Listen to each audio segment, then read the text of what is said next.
Hi, folks. Welcome to part 2 of module number 9. Here in part 2, we're going to focus on the campaigns of fall of 1862, because I think this really marks a transition that's going to change the war aims and the behavior of the Union. It's ultimately going to alter the entire nature of the conflict. By 1862, the Union has started to alter its policy regarding Southern property, including slave property. Lincoln himself has started to revise his stance on slavery. At the start of the war, Lincoln took a very cautious attitude towards emancipation. At one point, he says, "The only policy I have is that I have no policy." In 1861, he supported one of his generals, Benjamin Butler, the argument that slaves working for the Confederate war effort should be considered contraband of war and could be seized just like any other enemy war material. But when abolitionist-minded generals issue orders that emancipate slaves in their areas of operation, Lincoln actually countermands those orders. So he's still trying to pursue this policy of restraint, trying not to alienate Southerners, hoping they'll come to their senses if he doesn't, mess with their stuff, basically. So he's still kind of on the fence.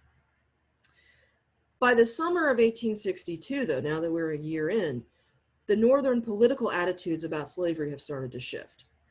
There's an increasing acknowledgement here that slavery is the central cause of the war.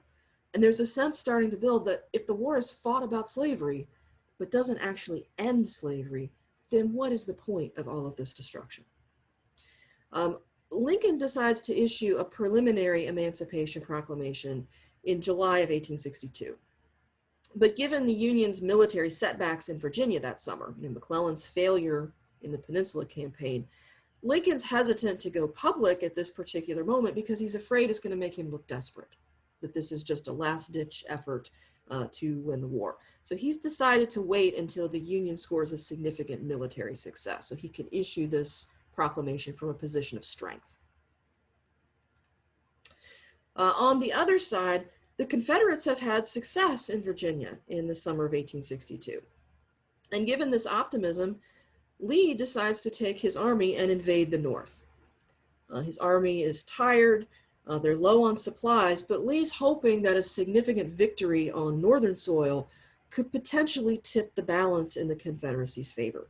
It might actually lead Britain to recognize the Confederacy and to give them that international support that they were hoping for. And at the time, this was actually a realistic possibility. A big victory in the North might even lead the Union to negotiate for peace. If nothing else, his men can get supplies from the Northern Territory rather than continuing to drain supplies from their own people. So in September of 1862, Lee is going to take his army and he's going to cross the Potomac River into Western Maryland. Now, in one of the most amazing pieces of luck that any military commander has ever had, McClellan, the Union commander, stumbles upon a copy of Lee's orders. It's got his troop movements, it's got his locations. They were orders, they were left abandoned in a Confederate camp wrapped around a packet of cigars. And someone finds them and hands them over to McClellan. And he says, "Here's a paper with which, if I cannot whip Bobby Lee, I should be willing to go home." So he's got a golden opportunity here. And he blows it. He moves far too slowly. He's once again convinced that he is outnumbered. This gives Lee time to regroup and engage him near Sharpsburg, Maryland, along the banks of the Antietam Creek. And you see that down here in the far right corner. The fighting at Antietam is just ferocious. In one portion of the battlefield, Union general recalled that every stalk of corn was cut as closely as with a knife, and the slain lay in rows precisely as they had stood in their ranks a few minutes before. In this single battle, there's over 22,000 casualties, including 4,000 men killed. It's the bloodiest single day of the war, actually more losses than the US takes on D-Day during World War II. And Antietam really brings the war home to the Northern public in a new way. The photographer Matthew Brady exhibits photographs that he's taken on the Antietam battlefield. He exhibits them at a showing in New York City. And so for the first time, civilians can literally see the devastation of war. It's not the same as reading about it in the newspapers. A reporter, after seeing this exhibition, he writes, if he's not brought bodies and laid them in our dooryards, he's done something very like it. And yet, despite all of these horrific casualties, Antietam ends in a stalemate. For Lee, his offensive into the north has been thwarted. His hope of ending the war with one big blow is gone. He managed to hold off Union attacks, but at great cost. He took a lot of casualties. This is a chronic problem for Lee. His aggressive tactics often win him success, but it comes at a pretty high cost. And unlike the Union, these are losses that the Confederacy is not going to be able to replace over time. For McClellan, he lost his golden opportunity here to smash the enemy's army and maybe end the war. Lee's army was in bad shape in the aftermath of this. They could have been smashed, but McClellan lets Lee retreat, and then he dawdles for nearly a month afterward.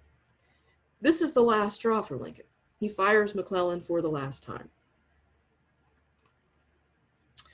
But even though Antietam was a stalemate, Lincoln is going to spin this battle as the military victory that he needs to issue the Emancipation Proclamation. And this is going to change the whole character of the war. It went into effect on January 1st, 1863, and it freed slaves in states that were in rebellion. So it actually only frees slaves in Confederate territory. It does not actually free slaves in the border states. Remember, those were slave-holding states that remained loyal to the Union. The Emancipation Proclamation did not free slaves in states like Kentucky or Missouri. Lincoln is still trying to walk that tightrope. He doesn't want to alienate these slave states and have them leave the Union. He needs to keep their loyalty. It also had a provision that allowed African-American men to enlist in the Union Army. And by the end of the war, African-American men are going to make up about 10% of the Union force. Roughly 200,000 Black men will serve in the Union Army. And Lincoln is arguing, oops, back up for a second. Lincoln is arguing that the Emancipation Proclamation, that he's not doing this because it's the right thing to do, or it's the moral thing, or it's humane. He says, this is a military necessity, that this will help the Union win the war. He points out that slaves are being made to support the Confederate war effort in all kinds of ways. Working in factories to make bullets or cannon, or they're being forced to dig fortifications, growing crops at home to feed the Confederate population. These are all things that free up white men to go and fight. So Lincoln's arguing that if he can deprive the South of that critical resource, slave labor, that he can strike a big blow to the Confederate war effort. That's the whole basis for making this Emancipation Proclamation. He also recognizes that Britain is strongly anti-slavery. The South was still hoping to get recognition and aid from Britain. As long as this was a war over preserving the Union, Britain might consider it. Now that this is explicitly a war about whether slavery will survive or not, that's not something Britain wants to intervene with. Lincoln is very much aware of this. He recognizes the effect that this change in war aims could have diplomatically, and so he's using that to his advantage as well. So even though on the surface this might seem to not be effective, it only frees slaves in areas that the North doesn't actually control, it actually is a very shrewd document. And it's very significant for a lot of reasons. Certainly it marks a major shift in Union war aims. Now the war is explicitly being fought to end slavery. And it's also going to have important implications for morale in the North. We actually see a crisis of morale in the North because of the Emancipation Proclamation. We have to remember, a lot of whites in the North were just as racist as whites in the South. They don't necessarily like slavery, but they do believe that African Americans are inferior, and they don't support the idea of political or social equality for them. They might not like slavery, doesn't mean they want to risk their lives to free slaves. Some of these white Union soldiers feel betrayed. They feel like this is a bait and switch. I signed up to fight for the Union. You didn't say anything about fighting to free slaves. And again, I might not like slavery, but that doesn't mean I want to put my life on the line for it. We see a great deal of internal division in the North because of emancipation. And in some cases, this escalates into violence. That's what you see happening in the slide here.